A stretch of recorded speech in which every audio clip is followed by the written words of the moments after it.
Olá, semioticistas. Hoje nós trataremos da abordagem interpretativa da isotopia, ou seja, do conjunto ao elemento. E as diferenças entre a definição restrita de iteração de classemas e a definição um pouco mais ampla de redundância de um efeito de sentido sob a responsabilidade do enunciador, elas são esclarecedoras. Elas ilustram duas abordagens profundamente distintas da isotopia, que marcam, na verdade, duas etapas na reflexão sobre esse conceito. A primeira abordagem consiste em ir do elemento para o conjunto, como nós vimos no vídeo anterior. E a segunda consiste exatamente ao contrário, em ir do conjunto para o elemento. E a primeira, ela ilustra a concepção estrutural dedutiva que postula na base o desnudamento dos menores elementos de significação, ou seja, os semas, e considera que a isotopia se estabelece pouco a pouco por acumulação, por organização, por hierarquização desses semas. Ou seja, a análise assim concebida, ela podia ter a pretensão, em teoria, de explicitar progressivamente a totalidade do sentido. Bom, tal concepção ilusória, ela é invertida por essa segunda abordagem, que vai do conjunto ao elemento. Ou seja, ir do conjunto ao elemento consiste em ressaltar a atividade de leitura e em integrar as hipóteses interpretativas, ao mesmo tempo indutivas e dedutivas, que esta realiza ao se desenvolver, ou seja, ao construir as significações.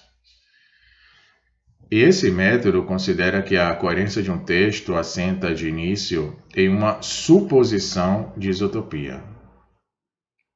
A leitura consiste em antecipar-lhe a existência e em atualizar nos encadeamentos e elipses do texto os elementos sêmicos que serão compatíveis com ela.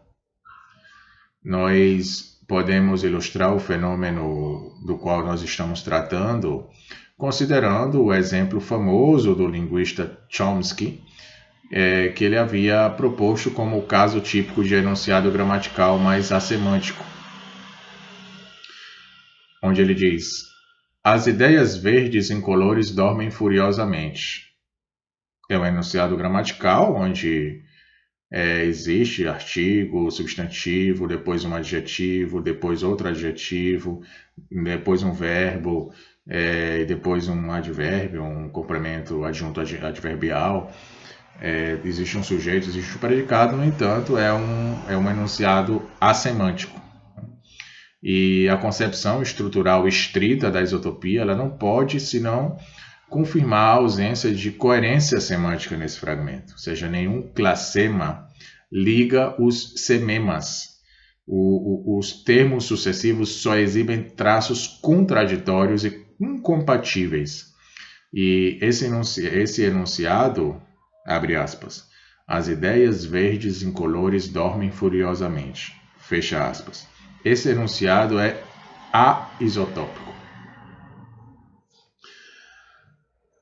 A concepção interpretativa permite perceber as coisas de modo totalmente outro. Ou seja, se com efeito o leitor formular a hipótese de que um semema da palavra ideias pode ser uma metonímia de partido, as ideias socialistas, do Partido Socialista, por exemplo, ele a prolonga facilmente, considerando que ideias formam o núcleo regente de uma isotopia temática que convida à leitura política do conjunto do enunciado. Ele tentará atualizar, para tanto, um sema compatível com essa isotopia presumida em cada um dos sememas subsequentes. E, portanto, a leitura mostra quase naturalmente uma coerência possível das significações.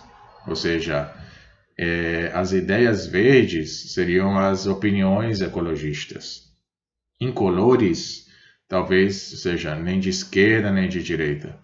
Dormem são ocultadas na comunicação social, por exemplo. Estão dormidas na mídia, elas são ocultadas. Furiosamente, o que provoca a legítima revolta de seus defensores. Então, vejam que esse enunciado, novamente, né, abre aspas, as ideias verdes incolores dormem furiosamente. Sem se considerar fatores extralinguísticos, ela é assemântico. No entanto, como nós vimos, a partir de uma concepção interpretativa, nós podemos perceber as coisas de modo totalmente outro, né? Então, pode-se perceber, pode-se, obviamente, crer ou não crer, e considerar que a interpretação é forçada, sem pé nem cabeça, mas isso não faz senão confirmar a existência pressuposta de um espaço fiduciário subjacente à leitura. E esse espaço que comanda a correta ou a possível interpretação dos enunciados. E esse afã de depreender a coerência semântica esclarece a realidade do sentido. E esta realidade ela é caracterizada realmente pela abertura e disponibilidade dos semimas associados à elaboração semântica na interpretação, que é a única criadora de leitura, é a única criadora das isotopias de leitura. Enfim, nós encontramos um belo texto, na verdade um belo exemplo literário desse fenômeno, no texto do Ítalo Calvino, intitulado O Trinado do Melro, na sua obra Palomar. E o senhor Palomar, ele se indaga sobre a significação dos trinados alternados de um casal de melros que observa em seu jardim. E ele constata a invariância sonora do trinado, mas também ele constata a variação do tempo que transcorre entre as falas dos dois pássaros. E ele interroga-se perguntando o seguinte, abre aspas, e se o sentido da mensagem se encontrasse na pausa e não no trinado? Se os melros se falassem precisamente por seu silêncio? Fecha aspas. E ele conclui o seguinte, abre aspas, será que os diálogos humanos são muito diferentes? Fecha aspas. Então, explorando essa hipótese, o observador analista se dedica então a desenvolver as isotopias que garantem a coerência implícita, porém efetiva, do diálogo bastante elíptico que ele mesmo trava no mesmo momento com a sua mulher, que está regando a grama no jardim nesse momento da trama literária. E nada une aparentemente as falas. Ele diz o seguinte a ela, abre aspas, fecha. E ela responde, após um silêncio, o seguinte, em um dia ela voltou a secar, fecha aspas. Depois de uma pausa, ele retoma e diz o seguinte, abre aspas, droga, no entanto, de novo, porra nenhuma, fecha aspas. E ela depois diz,